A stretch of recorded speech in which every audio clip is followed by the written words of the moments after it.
I call this meeting to order. This is a regular meeting of the Northfield Public School Board. Today is Monday, October 23rd, 2023, and the time is 6 p.m.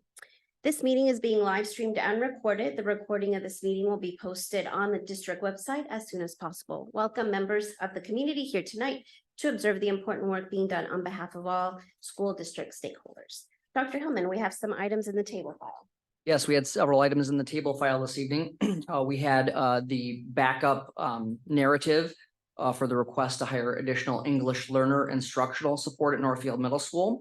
We also have a copy of the draft grant between Northfield School District and Healthy Community Initiatives to support the grant writer that this board approved moving ahead with about a month ago. And so we have the contract. Again, neither of those items are being asked to be approved this evening, but they are for your consideration.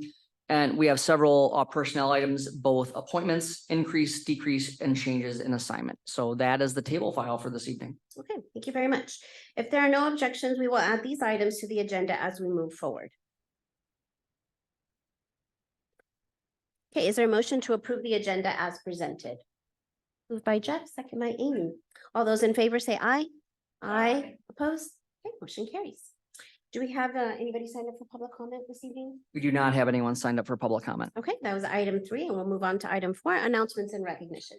Yes, I have several this evening. Really proud to share with you some great athletic achievements that our teams have had over the last couple of weeks.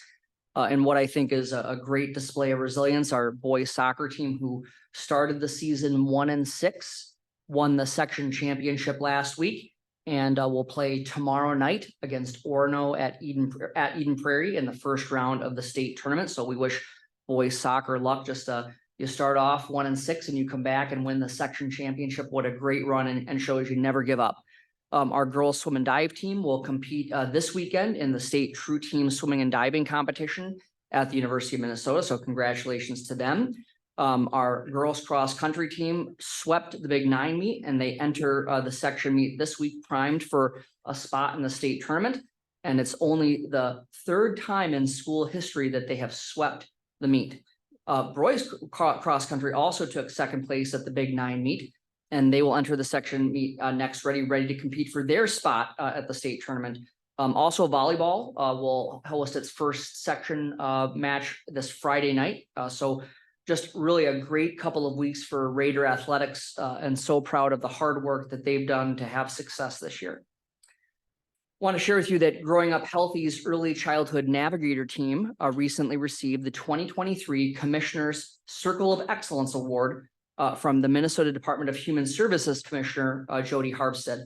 Claudia and I both got to be present at that meeting last week to witness that award. And so this was a result of a shared early childhood hub grant from DHS that supported the early childhood navigator work of Growing Up Healthy in both in Austin and Faribault, and Austin Aspires in Austin. The 3 commissions worked collaboratively to improve early education and childcare access for children and families, particularly for low-income children of color. And in each community, bilingual early childhood navigators have led the reach out to those who are pregnant and families with young children. They staff resource hubs and neighborhood events intended to improve families' accesses to resources and social connections. And so this is a real honor for our district to be recognized by the Commissioner of the Department of Human Services. Really, we know that childcare is in crisis in Minnesota. There's no other way to say it. And so the fact that we have these unique early childhood navigators who are really able to help families get through and understand what the system can provide, resources and assistance. Our people do some really great work, and we're thrilled to see them recognized. So we're so grateful for DHS for honoring us in Austin with that award.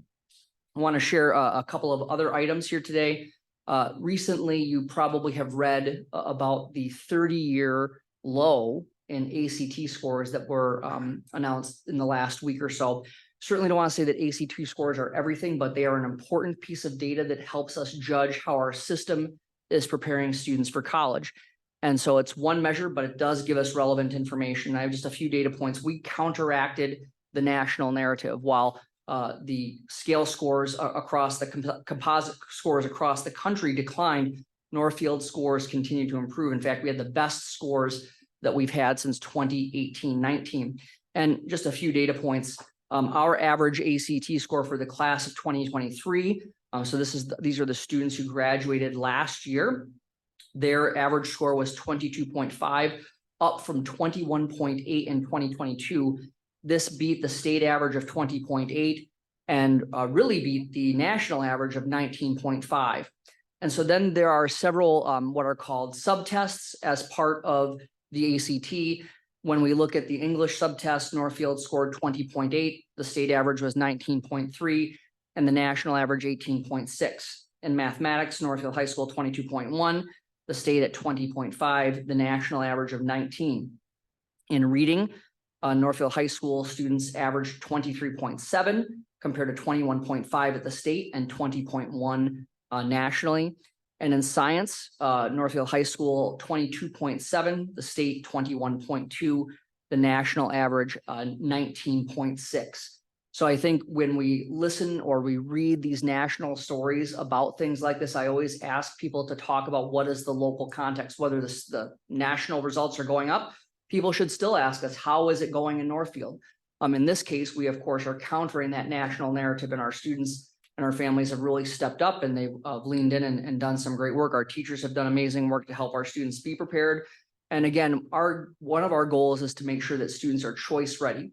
And when we say choice ready, what we mean is that students have the skills and dispositions when they graduate that they can pick which pathway they want after high school, whether that be a four-year college, technical school, they want to enter the military, or they want to enter the world of work. We pay for students who are juniors to take one of three tests. They can take the ACT, they can take the AccuPlacer, which is a common measure that is used for technical colleges, or they can take the ASVAB, that is a piece to enter the military. And so 224 students chose the ACT this path for the class of 2023. 30 picked the ASVAB or the AccuPlacer. So the vast majority of our students from that class did take the ACT, and we really saw what we think are some very good results.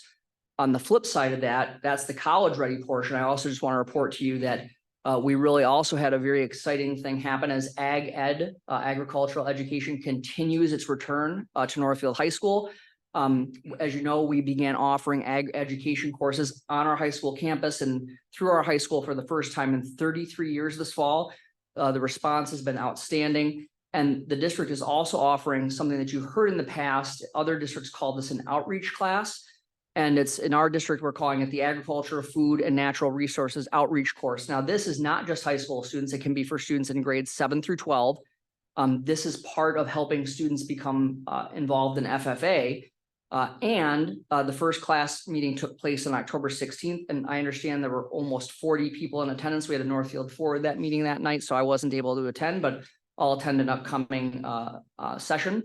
And again, this class allows students to participate in FFA, which is also returning to Northfield High School for the first time since the early 1990s. And we know Ag Ed provides a real strong academic foundation, but also with FFA, we're talking about things like leadership and judgment and competition. And it's just really a great program for kids, and we're so thrilled to have it back. So that's the other side of Choice Ready tonight. We had the ACT scores, and we also want to talk about Ag Ed's return. So those are our announcements for this evening.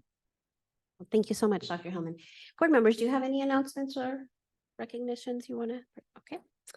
We are moving on to item 5 then, and that is items for discussion and reports. Our first item is the school year calendar proposed 2024-2025, and Superintendent Hillman will present that calendar to us tonight. I'm sorry, this will be an item for individual action at the November 27th board meeting. Yeah, so you know that we have taken a little bit longer with the 24-25 academic calendar than normal. We have typically been adopting a calendar for the following school year as early as last February or March. We intentionally delayed that this year because we knew there was going to be a lot of discussion at the legislature about a variety of different policies. Right now, the law says you're required to start school after Labor Day unless you get special permission from the Department of Education. So we waited for that. And then we also are continuing to have discussions about the best way to put our calendar together. So we did meet with the Meet and Confer Committee. And so Corey and Claudia are part of that meet and confer committee that met with the calendar committee, some representatives from the Northfield Education Association. We looked at several different options. And the fourth option is the draft 4, which you had in the packet is what we felt was the best discussion at meet and confer about a slightly different version of this calendar. The Northfield Education Association did get feedback from its members and said this was the preferred calendar. The student dates that are in this calendar are the ones that we are recommending. There could be some modest changes related to some teacher-only days. So that doesn't affect, families. It would be before school. So between now and November 27th, we'll have a chance to work that part out, but we want families to see what the school year calendar could look like. Again, what you have in your packet is solid from the perspective that the school would start on September 3rd. You would then see us going all the way until the last day of school being June 6th. And I did include in the packet some pieces that we use when we're thinking about the calendar. First of all, we have 187 total teacher workdays. We have identified that we would have 173 student days. The contract with the Northfield Education Association says of those 187 total teacher workdays, 7 will be teacher prep days. We're maintaining that state required post-Labor Day start. It says the teacher contract says that we will place 2 teacher preparation days at the end of the first, second, and third quarters, as mutually agreed upon and required by any agreement. So you'll see that in this calendar. And again, that's to be able to provide teachers with an opportunity to complete their grading and do some preparation for the upcoming quarter. The calendar will provide for up to 2 family conference days at the beginning of the school year. We've had a lot of good feedback about those family conference days before the beginning of the school year. I'm going to talk about those in just a moment. One of the things, we also look at trying to do our best to make sure that semesters are similar in length. We tend to default toward a longer second semester if we have to, because there are a number of events that happen at the end of the year that allow for just having some of that longer amount of instructional days in the second half of the year. It just helps even that out a bit with some of the events at the end of the year. No school in observance of Dr. King's birthday. The calendar does seek to place the spring break during the last week of March. That's been a tradition, and I think that people really have locked in that last week of March is the spring break week for our school district. Another part is the winter break. And this is really, the winter break's length really is dependent upon what days of the week those official winter holidays fall on. And so this year, that means it's a slightly shorter break than in some other years, just based upon where those fall. We also are saying that we want to have graduation held the Sunday before or the Sunday following the last day for seniors. So in this particular calendar, graduation for the class of 2025 would be on June 1st. There's one other item in this calendar I want to point out before I talk about the family engagement days, is that when we look at November 27th, 2024, which is the Wednesday before Thanksgiving, a new part of the law that was passed in the last session allows for schools to provide online learning to its resident, or not to its resident, but to all of its enrolled students without specialized permission. You might remember we had specialized permission because we had an approved online learning plan. What we're recommending is considering an online learning day on November 27th, 2024. And the concept would be that it's an e-learning rehearsal day. So the first day canceled because of weather, that is a true snow day, Minnesota tradition. Then after that, day 2 and beyond, we use e-learning days. And some years, like last year, we all want to forget, where we had quite a few of those, right? Other years we go with having none. In fact, we've gone several years without having any for some time. And so I think people assume that everybody knows what to do on an e-learning day. We communicated early, we communicated often. You've seen it in the parent updates that we've sent out. But having people have an opportunity to know that a rehearsal for e-learning is coming up, it gives them the opportunity for any of the kinds of typical pitfalls that we have on that first 5 a.m. decided e-learning day. Do I have my passwords? Do I have a place for my student to complete their work? Do I have a plan? We offer the opportunity for people, if they don't want their student to participate in e-learning days, to call that as an excused absence, just to get everyone used to that process. And so we are suggesting that that day would be the rehearsal of an e-learning day. And so people would have an opportunity, if they're going to grandma's house for Thanksgiving, they could, do this from wherever they want. And they also get that rehearsal for if we have that day. My concern is that we may have several years where I think we're all hopeful we'd have several years where we don't have to do that. But we think it would be good to keep people in the loop so that they have an idea and they remember how to do that. So that's different on this calendar. As I mentioned, one of the things that we're still discussing is family conferences. And when we made the shift to family conferences before the school year, we have been pursuing modernizing the way that we communicate with families about their students' performance. And so we are working on more frequent touch points during the year through email and phone calls, the ability to have face-to-face individual actions anytime a parent wants it. But we've also had some feedback about the desire to think about, especially at the secondary level, maybe having some additional common face-to-face conference time during the school year. So we're still working through, we know that elementary teachers really need both of those days before the year to meet with all of their families. We know that the secondary could probably do their family conference work the way that they're working it in maybe one day, and then that could free up that day for some additional hours. So we're going through and looking at how might we be able to use those 2 days a little bit differently. I'm not saying that we're going to come back and suggest anything differently, but by the time we meet in late November, we should have a better idea for that. So again, when you look at the things that families really are looking at, when's the first day of school, when's winter break, when's spring break, when is graduation, those things are not going to change between now and the time I ask you to approve it. The only thing I could see would be changing something with those family conference days that would be off calendar at some point in the year. And we're working to bring some teachers and some other staff together and some stakeholders to get some feedback on that. So that's the proposed calendar for 2024-25, and I'd be happy to answer any questions. And thank you so much. Board members, any questions? Hey, Jenny. Okay, thank you, Dr. Hillman, for the summary on the calendar. My only question is regarding that online learning day in November. So in the past, students have had that day off, the Wednesday before Thanksgiving.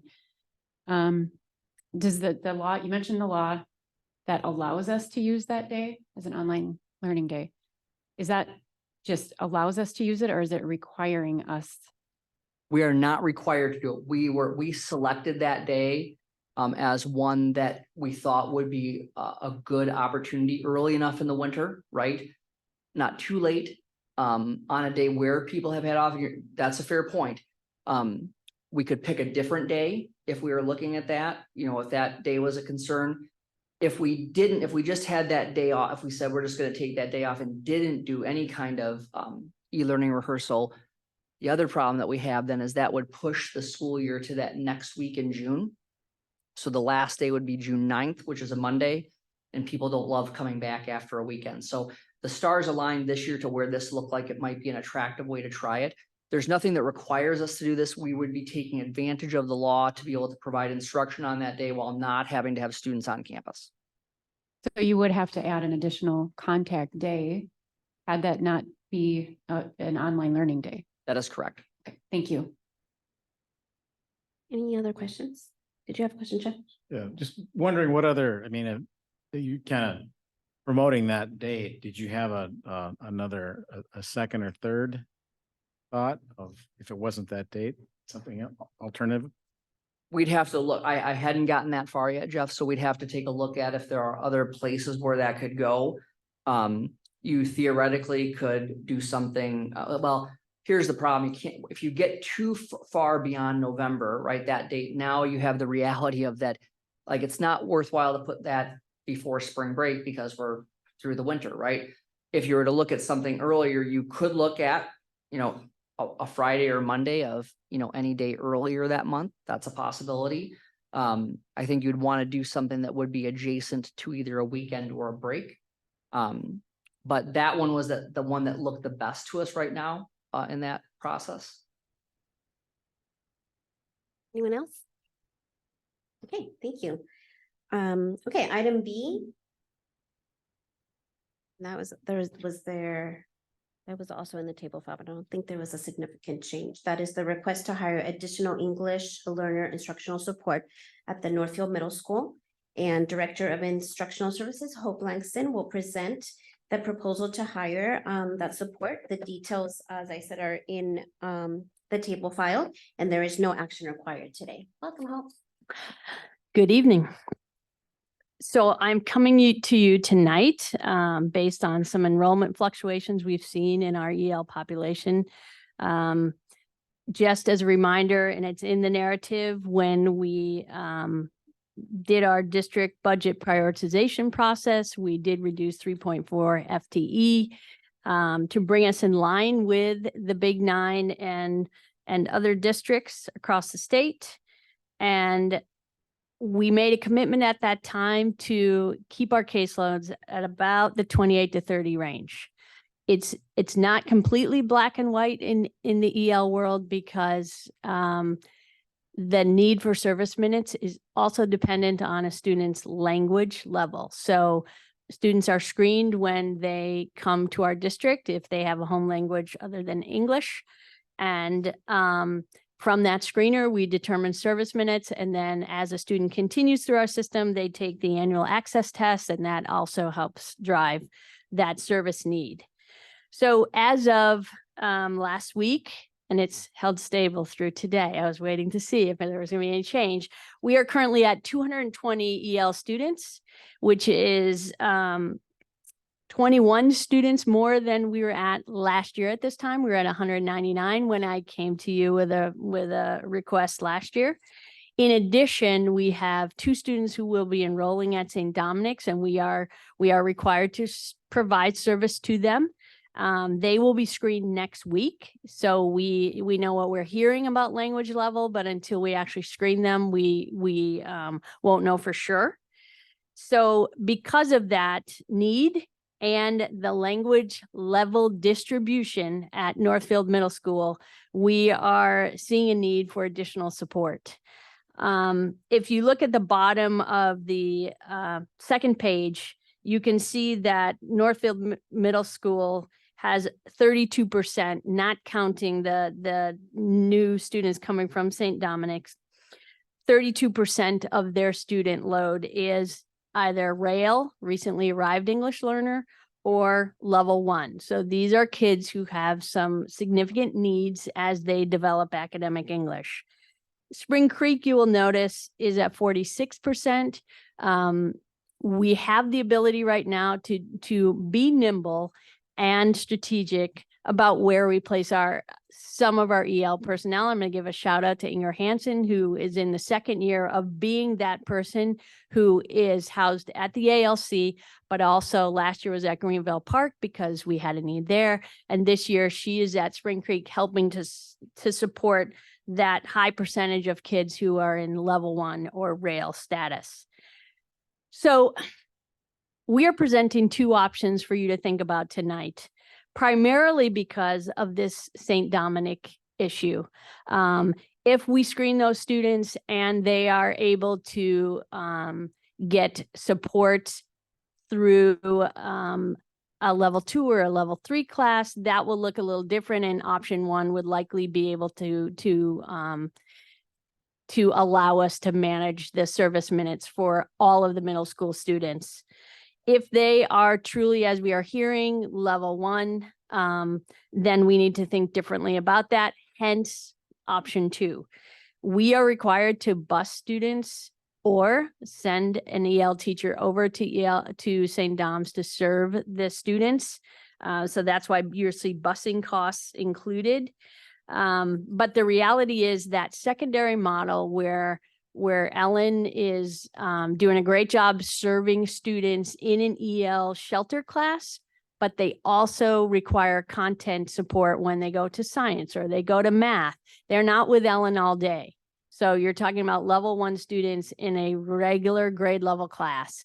There is one EA there already, Anna Bravo Gotten, and again, doing a great job, but managing high numbers of kids already in content area classes. So we believe that depending on the outcome of the screening, one of these options will rise to the top as the one that's most logical based on student need.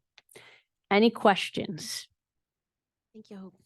Did you want to add something, Dr. Yeah, Hiller? I just wanted to add that, we're not asking for your approval tonight because clearly there are some variables that we have to deal with yet in terms of assessing some of the new students, but we wanted to get the options in front of you so that when we come back to the next meeting, we can make the recommendation. That's not the first time that you've heard it. Board members, Ben? think so. Just Yep. a quick question. How much does that number tend to fluctuate over the course of the year? So that is a really great question. And Dr. Hillman and I were talking about that today, because if you right in front of me, in case I get the tough questions, we keep a live Tableau dashboard so that we know the distribution of our kids in every building every day. And what we were seeing, Ben, based on the COVID years, right, was a real slowdown in the number of new enrollees. And we are seeing last year and this year that's starting to tick up. We also know that churches are sponsoring families coming in again. So I wish I could predict with any certainty the enrollment trends, but the truth of the matter is we can't always do that. So I would say, based on the fluctuation we have seen just this fall, that I do anticipate that we will have additional enrollment in EL this year. Just a clarifying question on it. So if we look kind of pre-pandemic, there is some, would you say up and down or general increase over the course of the academic year? I'm just trying to get a sense of. I could actually show you what that looked like because that was prior to your service on the board. So let me pull that up. Tim, am I able to just attach?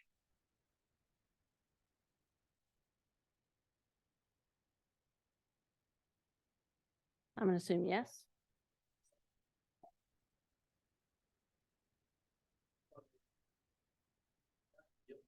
Sweet. Now, Ben, nothing brings me greater joy than being able to just pull this up for you. Okay, so what you're seeing here is going back all the way to 2008. The gray line is our EL student count, and the maroon line are the FTE for that given year. So as you can see, starting in 2012, we did see really 2011, we're at 224. And then for 4 years after that, we did see a pretty dramatic uptick in the number of students that we were serving. Part of that was the couple of years where we were having a huge influx of kids coming to the ALC from Faribault, and then just a general uptick as well. And then you'll see in 2016, we dropped off from a high of 339 students to 278. There were kids departing to go back to Faribault or other ALCs. And then we remained fairly steady until the pandemic. So 220 that year, the snapshot was 269. And then you can see that we dropped off quite precipitously. But our FTE remained stable until the budget reduction process. So you can see that there are some jagged peaks where we can't always predict, but we felt like we had seen some pretty stable years. But post-pandemic, I think we are going to see some changes. Does that help? It does. So I think what I'm hearing is within an academic year, there's not a lot of fluctuation within that enrollment number. Within an academic year, there can be some fluctuation. It doesn't, because we are not highly mobile. It doesn't tend to be significant, but what can be significant and just happen is that if we get new to country students in a school that is already kind of stretched, right, for minutes, that's where you're going to see a little bit of challenge in meeting all those minutes. Other questions? Can I point out one more thing? So something that Hope and I have been talking about, and we'll be talking with Val during the budgeting process, is that that we have a contingency fund specifically for class size issues throughout the district. EL typically hasn't fallen in with that contingency, but we are, because of the fluctuation that we're now seeing again, we're considering, do we add some contingency specifically for EL so that there's some additional FTE budgeted? If we don't see the students, then we don't spend the dollars, but then what it would allow us is to be even more nimble, because once it's in the budget, if we have that contingency in the budget, we wouldn't necessarily have to come back to you because you've already authorized it. We would be judicious with it like we are with all of our contingency. But if we did see an increase or even a small influx of new to country students, we would have the ability to be more responsive and serve those students. So that's something we're considering for next year. Okay, thank you. Amy? I'm wondering if these would be permanent positions or just till the end of the year. Just until the end of the year. Thank you. And I hope you had said with regards to Ben's question, if a group of students or a student lands at a particular school where they're already stretched, you were saying it becomes more of a challenge in service minutes. Is that not a situation where we could be nimble and move somebody else? Or are you saying just across the district, we wouldn't be able to do that where? I'm coming to you tonight because we used our nimble to cover Spring Creek. And we, especially at secondary where again, we have those content classes, which are just need additional support for kids, require additional support for kids. We don't have any other resources to be nimble with. And then with regards to the 0.2 position, the 0.2 FTE, would that, can you say again, maybe I missed it, would that be you're looking to hire someone to be 0.2 or to give a less than full-time person that 0.2? Seems like it'd be difficult to find somebody just to do the 0.2. We would be looking to hire someone. And we actually do have someone in mind. Oh, okay, Mhm. terrific, thank you. Anyone else? Okay, thanks, Hope. All right, thank you. Right, we're on to item C, the Northfield High School Facility Bond Referendum Decision Timeline, and Dr. Hillman will propose the Facility Improvement Bond Referendum timeline for the board's consideration. This timeline includes a potential board referendum election for November 2024. So one of the four superintendent's focus areas for this year that the board approved was for my providing you with information and the framework to determine what the next steps are to address the facility deficiencies that we are all aware of at Northfield High School, and what is the right pathway forward. So at the last meeting, we talked about a survey, voter survey, which we're going to talk about again later in the meeting. But what I'm providing with you today is a timeline of how I see this playing out all the way until a potential election in 2024 in November. So I'm gonna plug in here so people can see this on the screen, and Tim's gonna switch it over so folks can see.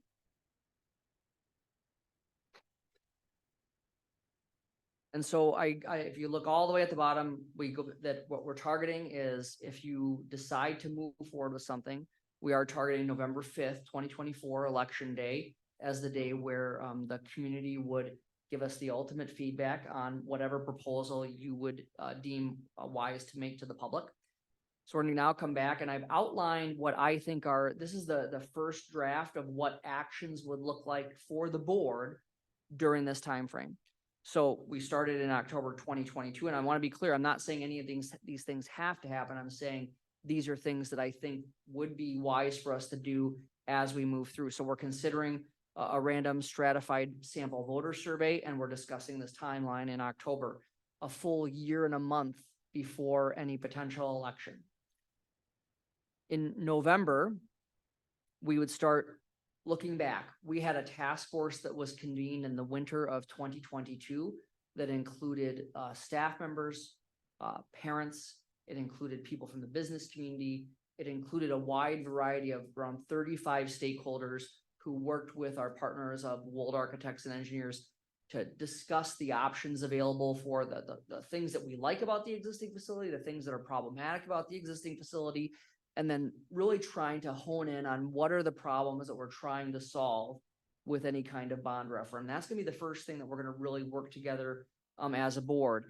I think it's important for us to learn from our history. So going back when we were a bit overzealous in 2017, when we proposed a brand new building, along with the elementary projects. Remember, that was $109 million bond referendum that failed. We came back the next year with the elementary projects. Those passed with over 60% of the vote. So we know the community really struggled with what to do with the high school at that time. So lessons learned from that 2017 discussion, which a few of you were on the board at that time. Then also reflecting on what we learned in 2022. And as this board really authentically wrestled with what is the right step forward. And we were not able to come to a decision as to what to put on a ballot in 2023. If that was what we just struggled, we couldn't get there, and that's okay. It's part of the process. We represent the community. I think the conversations that this board had are the same kind of conversations that people had at their dinner tables and in coffee shops and other places in town, as we have a dilemma with the high school facility, but what is the right next step? So we'll review those discussions. We would then consider what are the options for solving those problems. So once we get our heads around and come to common agreement, what are the problems that we are going to try to solve at the high school? What are the options for solving them? I'm sharing with you some suggested work session dates outside of our regular meeting calendar. The first one is November 16th. Again, these aren't written in stone. I'm trying to get them on your calendar so that we can say, yep, those work. We can coordinate them and have our partners from Wold Architects and Engineers and our financial advisors from Ellers also be at those meetings. You'll also see that I'm suggesting some high school building tours, 4 of them. On the first one on November 16th. These are on Saturdays. We've got members of the District Youth Council who have volunteered to help us with tours. We'll be working with teaching staff to ask them to help us with tours. We would set the building's thermostat to what it would be on a regular day, right? So a regular November Tuesday, that Saturday, the thermostat would be set at exactly what it would be any other day. And then we will take people through the building and we will show them, here are the parts of the building where it's pretty temperate. Here's parts of the building where if you feel, you just put your hand up to the window, you can feel the breeze coming through despite the efforts that we've made to prevent that. People can really see what the building is beyond the gym, the auditorium, and the cafeteria, which is what most people only see. And those are very charming spaces in our high school. So we want people to see the entirety. We want people to be able to talk people through. We have done a lot of work to keep the building up, but there are some maintenance pieces that you can't do preventative maintenance with, that systems fail simply because of their age. The example, just this fall, the first week of school, was our air conditioning system only operating at 50% during the hottest point of the year, one of the hottest points of the year, needing 6 repair kits. Only 10 of the repair kits available in the United States in its entirety because of the age of the system. Thankfully, we were able to secure those. Let's say there hadn't been 6 kits and we had to order them new. My understanding is that the lead time is around 18 months to get those parts manufactured. That's the kind of things that we're facing. So the tours are intended to give the public an opportunity to get up close and personal with the building. At the end of each tour, we would ask people to complete a form, a focus group, if you will, about their reactions to the facility and to the tour, so we can provide you with some information from those tours after they've all been completed. We would also consider, at least on a couple of the tours, offering to people who would be interested to take a bus to Owatonna to see their brand new high school that just opened. And I certainly want to say that we need to have a brand new high school like what Owatonna has. Remember, their building was 100 years old and they had failed 6 referenda, right? So our building is in a little bit of a different spot, but I think people, in order to be informed, need to be able to see what does a brand new 2023 high school look like and what kind of learning opportunities does it provide for its students. So we won't do that every time, but we're going to strategically work with Owatonna to allow us that opportunity for a Northfield tour there. As we move into December, you'll see some similar pieces, board considering the options again, another suggested work session, some additional tours. And then I will ask you to consider approving this timeline in December, simply to make sure again that we have some systems checks in place as we work through this process, that we're all satisfied with the direction in which we're going. In January, we would continue discussing the options. That's when the potential random stratified sample community survey would be conducted. We would also only do regular board meetings that month. I'm not suggesting a work session, but I am suggesting that we hold a community feedback meeting similar to how we ran the budget reduction process. So if you remember, toward the end of the budget reduction process, we offered a community meeting, community hearing, if you will, where people could come, they could hear, in this case, you'd be in the high school auditorium, you'd hear a presentation from myself, from Principal Byer, potentially from a student, and from Val Murderstorff, just about their experience with the building, what problems we're trying to solve. We would then be able to put people into breakout rooms with board members and administrators.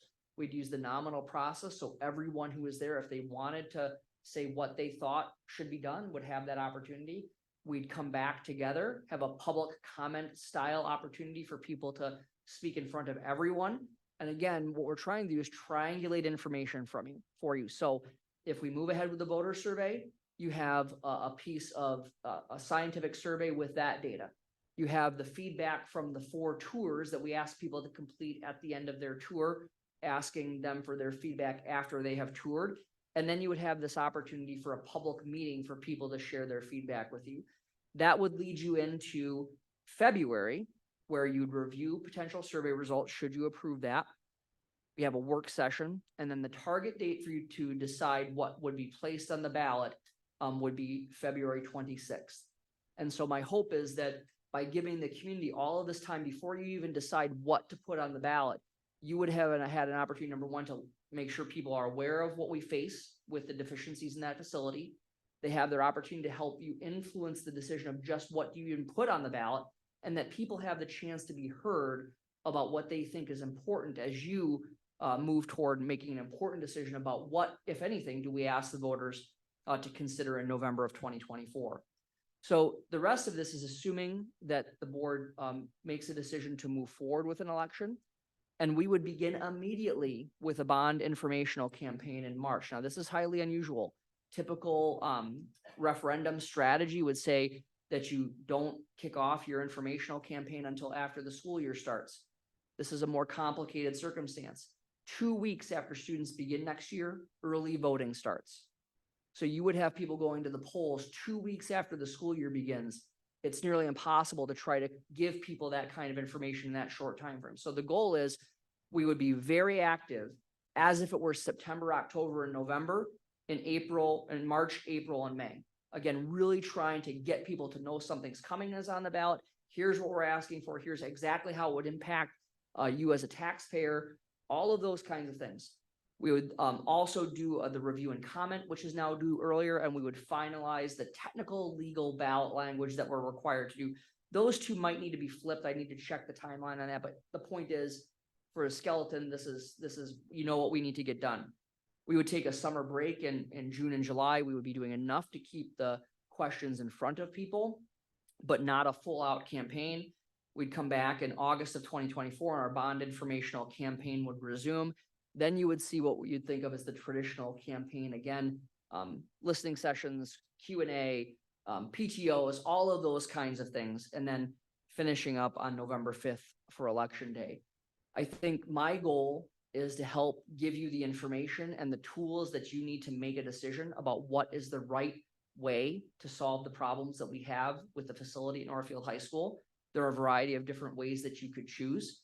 And my goal is to be able to give you the framework and the tools for us to be able to provide that information to the community. Some of you have seen me do these before. You know, we will leave no stone unturned. We will make sure that everyone has the information that they need to make whatever a vote that is in their conscience. And then we await the results in peace. But no one will say that we did not let people know about this. So that is the overall plan of what I would suggest that the board consider between now and a potential election day in November of 2024. And I'd be happy to answer any questions. Good. Thank you so much for putting all that effort into putting that timeline for us. Absolutely. All right, board members, any questions or comments? Denny? All right, thank you again, Dr. Hillman, for putting this together. I just have a couple of quick questions. One is, I see in November 2023, you have the board considers options for addressing high school deficiencies. And I know that this has been discussed so that's probably why you stated previous to that, the board reviews previous high school discussions. but a lot has probably changed, especially regarding the mechanical areas and even climate control since 2017 and 2022 in the high school building. So would we be receiving a new comprehensive list of those deficiencies or areas of real concern? So I think the study that was done in 2022 is fairly close, right? What we're seeing is just some of those systems be even closer to end of life as they were in 2022. But we would work with Wold architects and engineers to update that report. So it would be using the 2022 report as the comprehensive base, because frankly, the challenges that we have today in 2023 are very close to what they were in 2022. There are just a handful of updates that would need to be made based on the changes in the last year. So we really think we could rely on the base of the 2022. From an educational perspective, the challenges that we had in 2022 are the same that we're facing today. The systems challenges are similar. At that point, we were saying, we're not at the precipice of emergency, but now as I've characterized, we are really in a sense, have a sense of urgency. And in some cases, those things that weren't an emergency a year ago are getting closer to that point now. So we would update that report, but we would use it as the basis. So you're stating that there are more urgent areas now versus back in 2022? And so just to clarify, would you have, an expert reassess those areas and especially the mechanical, plumbing, climate control? I mean, could you just kind of talk about that a little bit about how you're going to arrive at those updates to the 2022 plan? It's a great question. So in working with our partners at Wold Architects and Engineers, they came in, they went room to room and looked above ceiling top. I mean, they did a very comprehensive approach.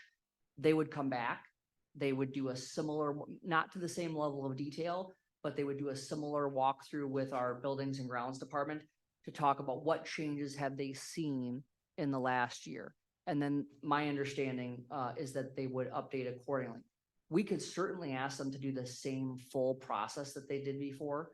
That is not a problem. The question is just with the amount of time that we would have between now and November, when we start talking about that, we may not have the full report ready by then. But we will have Sal Bagley from Wold with us, and we can ask her what her next steps are. Maybe it doesn't have to be done in November. Maybe it could be done over the next couple of months as we're working through those things. So I'm talking to Sal again this week. I can ask her, what's the practical benefit of doing a brand new updated study 1 year after we did, because we did it really about a year ago at this time. 2 years ago at this time. Pardon me, 2 years ago at this time. Started in, I think, Val, that it started in late November, December, because they were in over winter break that year. Does that sound about right? So they were here late 2021, early 2022. Okay, so in 2 years, though, I mean, a lot could be added to the cost Yes, for it can. repairs. So I'm just kind of pressing that because I think it would be a little bit pointless for us to not have that information prior to all of these work sessions and considering the options of those deficiencies. So I think it would be highly critical to have that information before we start. I appreciate that feedback. And when I talk with Sal this week, we will talk about that feasibility of getting something ready before we even have our first work session. Okay, thank you. And then just a quick note. I see you have that community feedback session on the timeline here. I just wanted to make a quick note that with our previous, you said that we modeled after the budget prioritization process community meeting. And so does that mean that you would be inviting, would it be open to the public or? Okay. Absolutely. Okay, and so because some of the feedback that we received was concern with the ability to attend, especially for families with very young children, if they couldn't obtain daycare, and also those maybe who work nights and things like that. So I just wanted to make a note that it might be beneficial to and fair to hold 2 of those sessions or provide alternative options to help people to be able to attend. That's great feedback. That's why I'm bringing this to the table. The other piece that we can do is we could also consider offering childcare at the event. So if we do more than one, which I don't, happy to put as many on as we need, but also working to provide childcare. We know that that can also be very helpful to people. Okay, thank you. Good feedback. Thank you. Amy. Dr. Hillman, thank you for giving us an idea of how you see the next year playing out. I want to sort of agree with some of the things Jenny's been saying and say for those Saturday morning tours, I think it would be nice to mix up the times a little bit there and maybe even consider a weekday evening tour because some people work every Saturday or every Saturday morning. So to give some different time options for those. I also want to say I do sort of appreciate sort of front loading the information. Like I really like Jenny's question about what's wrong with the high school now and having that information available to us and to people going on the tours. But I also think it's sort of important to get the conversation going now about the high school and what's happening with the high school and what our concerns are about the high school, because I think part of the problem when we did the randomized survey last time was people didn't have the high school on their mind, so all of a sudden they had this survey and they hadn't been really thinking about it. And I'm hoping to get more of a community conversation going before that survey hits. So people will have had a chance to form some opinions and it's not just a cold call that they get. So I appreciate what you're doing and I hope we can even do more within the next few months to get the conversation started. Yeah, absolutely, which is why you see so much discussion happening before January, right? So there'll be a lot. One of the things that I'm going to get a quote on is mailing postcards to every voter in the district early in this process to give them the dates for the tours, to give them the date for the public feedback session, and a link, to our website where we would house the information about the process. So again, in order to start that community conversation between our typical outlets of a radio, newspaper, social media, direct messages to parents, adding postcards, and those kinds of things are things that we think would also be helpful. And postcards are fairly cost effective. And you know how much I love photographs. So Yes. if you could take photos of the issues at the high school and put them on the website so people can see for themselves whatever we can show them the issues are, I think that would be helpful for those people, especially who can't make the tours. Absolutely. Anyone else question or comment? Okay, thank you. Item D is the grant writing contract with Health Community Initiative. We will be asked to approve that contract at our meeting November 13th. And Dr. will you be presenting on that? I will. So again, this was in the table file, and what you have is back the early part of the school year, just before the school year, you approved to move ahead for the administration to negotiate a contract with HCI for the equivalent of a half-time grant writer, essentially. So working with HCI, they will be adding a full-time grant writer, which means they will now have 2 full-time grant writers. They actually have interviewed and hired the person, which was important for us to know that they could do that before we entered into the contract. So you'll see it's a fairly standard professional services agreement. We are looking at a 20-month contract. You might say, why 20 months? Well, we want to get to the end of a fiscal year, right? So it'll basically take us through June of 2025. It gives us 1,730 hours during that time, which works out roughly to half time.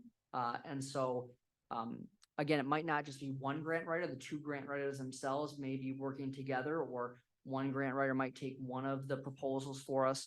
Another might take a different one.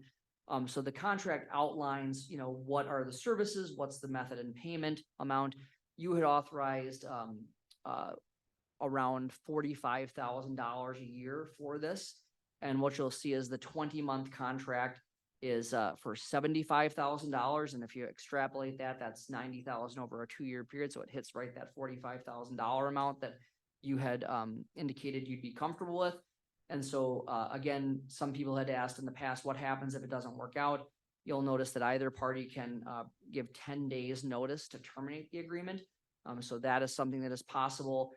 We are really excited, as we know, it's not just about the grants that are available, the record amount of grants that are available based on the 2023 legislative session, but it is also about being active and seeking other federal grants, other private grants. And our focus is really on grants that align with our strategic plan and the outcomes that we have indicated are important to our community. So that's the lens that we'll be looking through this with. We have a long history of great work with HCI, and so we're excited to enter into this agreement with them. Again, you really talked a lot about the grant writer a few months ago. This is the outcome of that. And again, we're not asking for approval this evening, but just making sure that you see what the contract would look like. We'd ask you to approve it at the next meeting, and then the grant would begin, or excuse me, the contract would begin that day upon your approval. I'd be happy to take any questions. Very good. Questions or comments? Amy?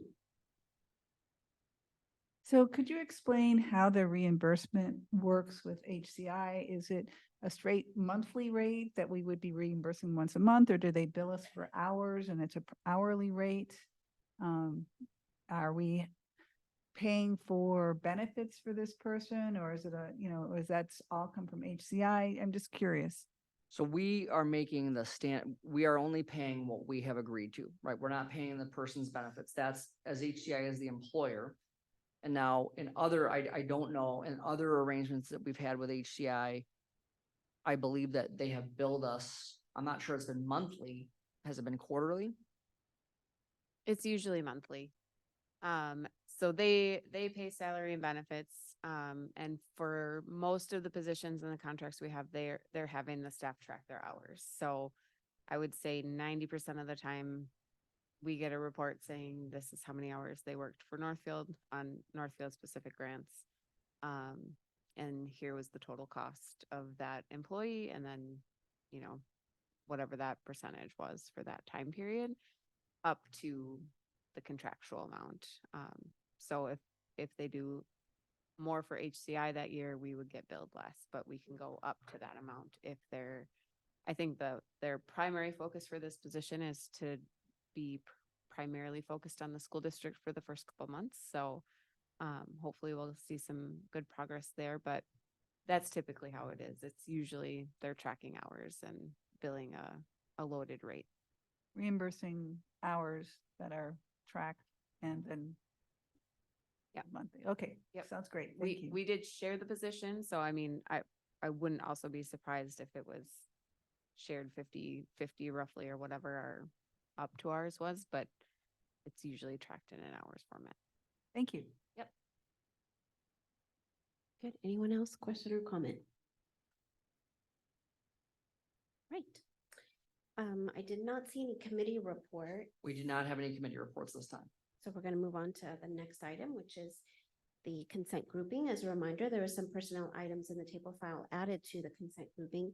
Is there anything anyone would like to pull from the grouping for separate consideration?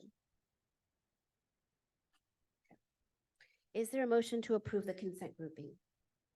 Yep. Moved by Noel, second by Corey. All right, all those in favor say aye. Aye. Opposed? Motion carries. All right, we're on to items for individual action.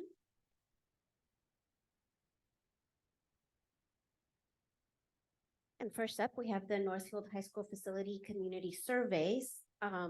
Superintendent Hellman will review the proposal for the Northfield High School Facility Community Survey from Morris Leatherman. If approved, the survey would be conducted in January 2024 and use a random stratified sampling method.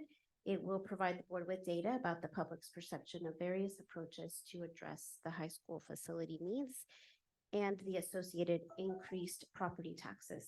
The cost of the survey would be $23,500. I'll take a motion first, then we can discuss and finally vote. Is there a motion to approve the proposed Northfield High School Facility Community Survey to be conducted by Loris Leatherman as presented? Okay, moved by Ben, second by Noel. All right, and then Dr. Hellman, do you want to add anything about? So I just really have the information that I gave you at the last meeting. I do want to clarify one part. I had talked about something that I want to just really be clear about in terms of the voicemail process of how so what happens is when Morris Leatherman, they will hit that 400 mark. And that 400 mark will reflect the key demographic segments of our community. So it is a true mathematical, scientific, stratified random sample survey. But the key thing is what I had misunderstood one thing. They do not leave their phone number when they leave a message. What they do is they explain who they are, and then they say they will call back again. And so why they do that is to prevent somebody else from getting the number and being able to call in. They want to try to make sure that they are calling the same people who they had come up as part of the randomized sample. And that's where about a third of a year ago, about a third of the responses were scheduled. So that typically was where Morris Leatherman got someone on the phone either the first time or the second time and said, yep, I'm happy to talk with you, but I can't talk now. Can we schedule it for a different time? So I had shared that previously and I wanted to correct it because I had misunderstood their strategy. What they do is they say, and they will call you up to 10 times. So I just wanted to make sure that I clarified that part.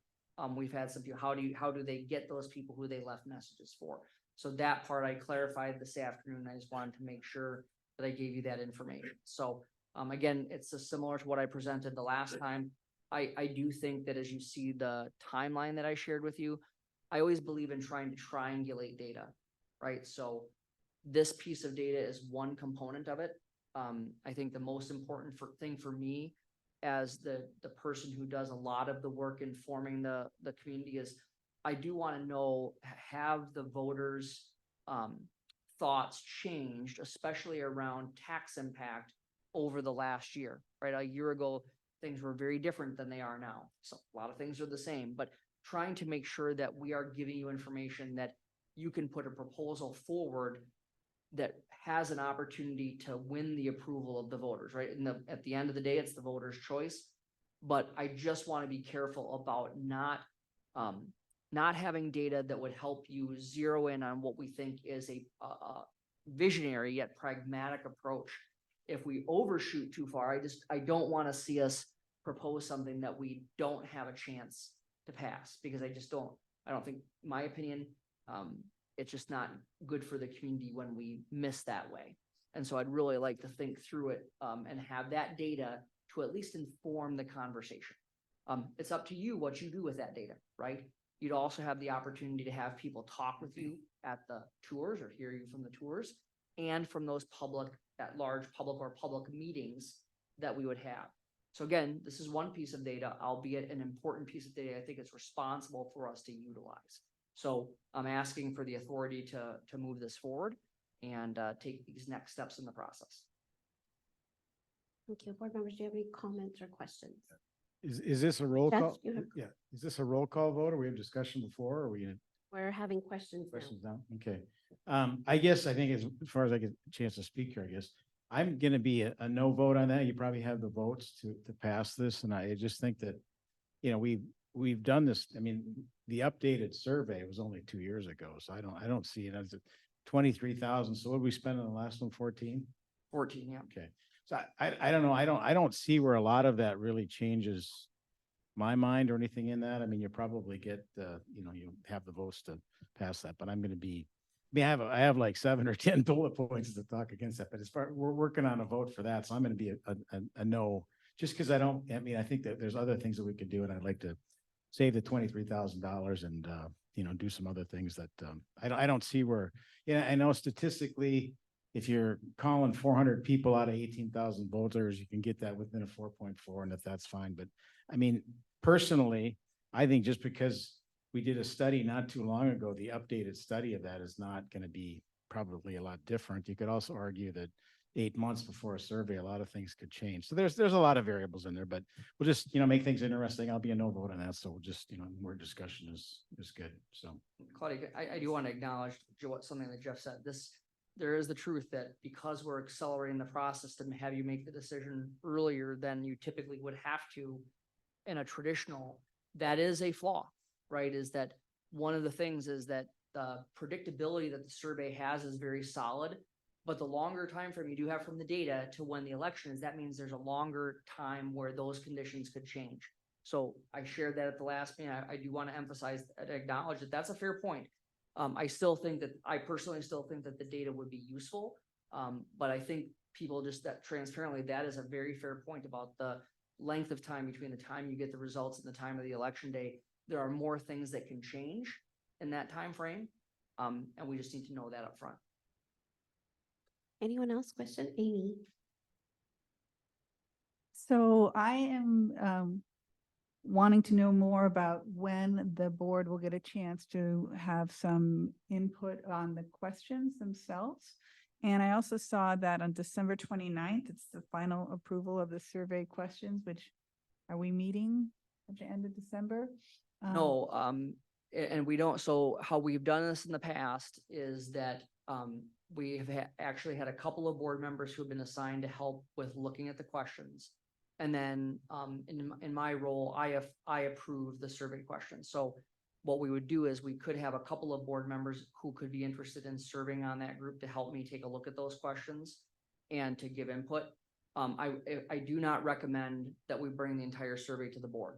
I don't think that is not typically the process with this kind of approach. In the past, we have had a few people, 2 or 3, if I remember the last time, and you were one of the folks, Amy, who helped us with that. So I would recommend that the board appoint a few people to look at those survey questions with me and with Don Lifto, who is the partner or the individual at Morris Leatherman, who's got a lot of experience in putting these together. I don't think it's something we should do at the full board table. I think it's something that we could certainly assign a couple of board members to assist me in that process. Okay, thank you. Okay, Jenny? All right, thanks, Claudia. I just have a few comments regarding this survey. I had already expressed my lack of confidence in just the numbers of the 400 polled voters versus the total district voters. But since then, I had read through the survey accuracy and predictions report, which claims that there's 85% success rate in the past 3 years. And that would sound fantastic, but then my concern then became more on the numbers for the percent of polled voters versus the total registered voters that were used to come up with that 85% success rate. Because in our district, so on the previous survey, our district would be at 2.13%. 400 polled voters out of 18,767. That's 2.13%. And there were 21 other districts included in that 85% success rate. That's a lot of districts. And unfortunately, they didn't provide us with the information of total registered voters there either. So we don't have any percent there to compare to us, to our previous survey. And so without that information, it's just too difficult for me to compare us to that, our future survey here to that 85% success rate. And so I still have very low confidence in the success with only the 400 voters polled. And also too, I noticed on your survey timeline, you have over 2 months total from the time that the questionnaire design begins to the survey being presented to us board members. I feel that that's enough time to, and I have confidence in our district leadership here to formulate our own in-house type survey or poll or public forums, formal interviews. There's a multitude of other alternatives that I think I have a lot of confidence that our district could come up with and complete successfully within that 2-month time frame. And so it's really for those reasons that I won't be able to support that survey today. Thank you, Jenny. Any other comments or questions? Ben?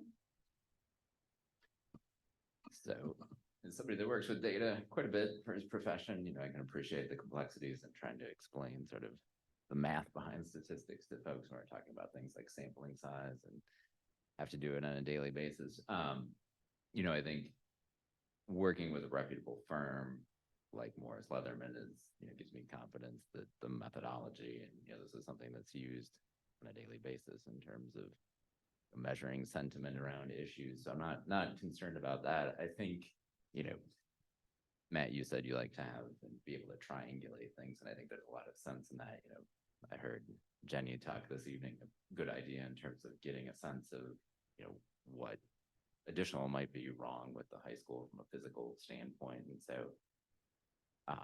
you know, that too can change. You know, if we survey it in January, you know, come next September, something could have significantly changed with that as well. So I think, you know, we make the decision at the time that we make it based on the best information that we have, knowing the process that we have to deal with. So that's, I think, an important point in consideration. You know, for me, the cost of the survey is not as much of a concern if we're going to go to the voters and ask, you know, for tens of millions of dollars potentially in terms of a bond referendum. You know, the responsible thing to do is to really understand where the community is from the standpoint of, you know, scientific and statistically valid survey, which is a data point in addition to the conversations that we'll have that you've laid out in this process. And I like the process that's been laid out, and I think it's a good idea for the board to commit to that timeline, because it's going to be challenging to meet that and to get to the point where we've got the questions that we want in the survey and then ultimately potentially on the ballot. But I'm looking forward to the challenge and looking forward to the data to help inform that decision-making process. No, thank you, Ben. I'm in favor of the survey. There's two issues here. One is the expense and one is the survey. And I'm in favor of both of them.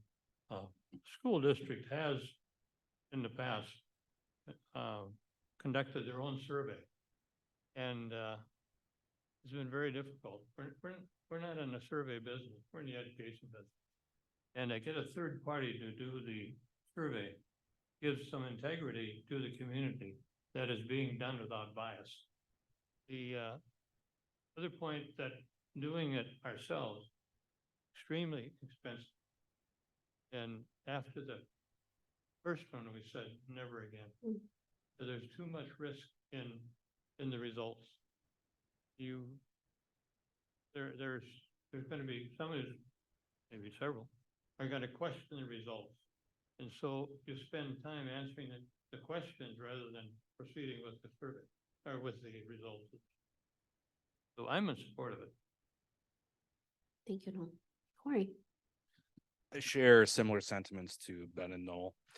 This is one data point. It's not going to be the deciding factor. It's not a magic 8-ball about what we should do moving ahead. So I think moving ahead with the survey is one good piece. We have a tremendous timeline here that Dr. Hillman went through that sounds like maybe we'll get more robust with additional commentary, and people have certain points in the conversation they can join. And this is just one place to get some feedback. And I think 400 people is better than 0. And certainly a lot of communities don't have any feedback in this capacity. And I think Noel makes good points about having biased data and coming from district. And I also can have concern about capacity for district staff to be able to execute something on this level, particularly in 2 months. If we want to look at 10 months, maybe, but I think it's a wise expenditure, as Ben noted, $23,500 to get potentially tens of millions of dollars, if not 100, depending on what path we take. I think it's a wise expenditure. So I will support the survey tonight. Thank you. Any additional comments or questions?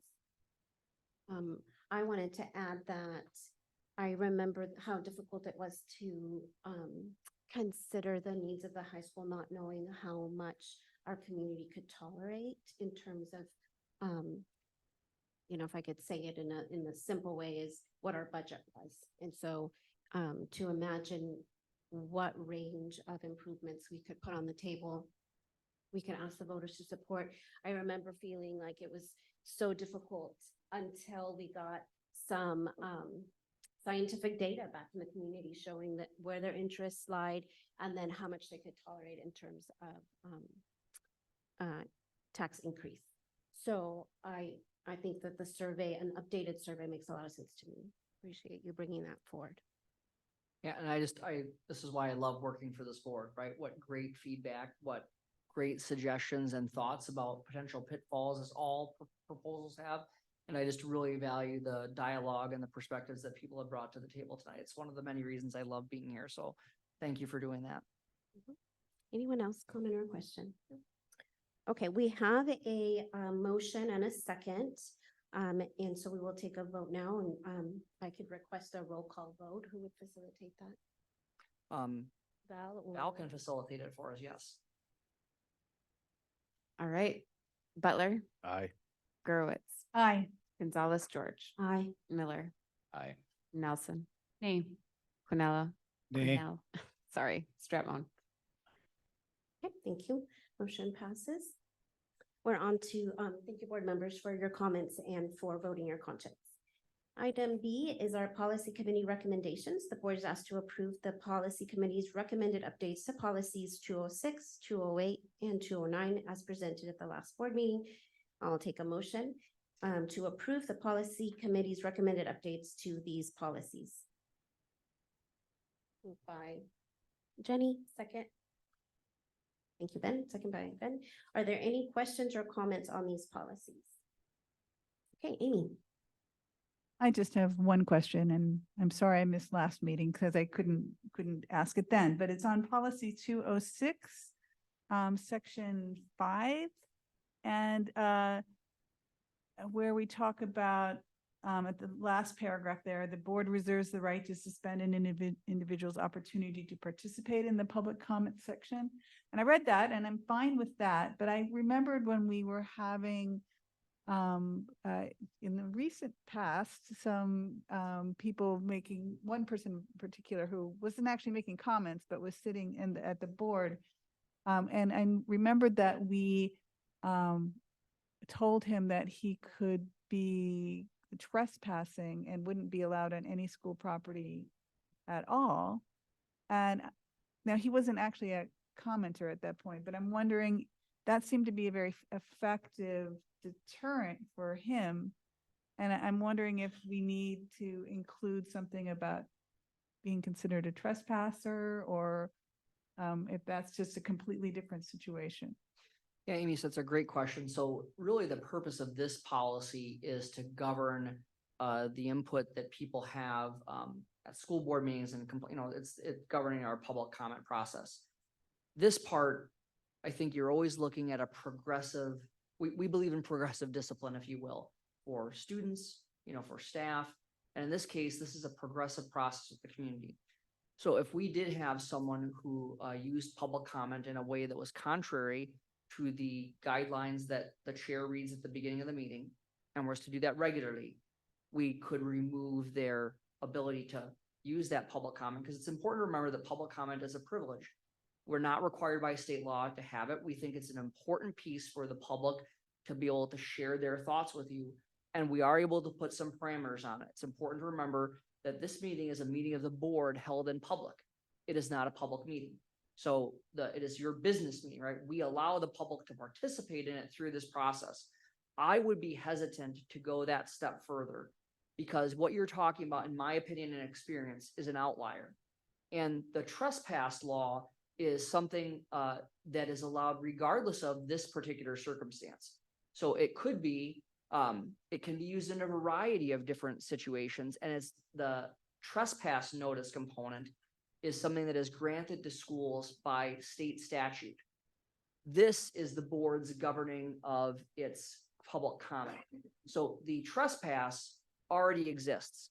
And if we did have someone who acted in a way that we felt was concerning enough to where we did not want them to have on our campus, we could already go to that part of the trespass warning.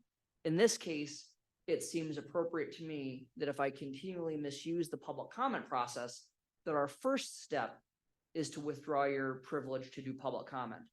I do think that for most people, that is plenty. If we get something further than that, then we still have that opportunity to use state statute. So I personally do not think that it belongs in this policy, because it is already an option for this circumstance among many others.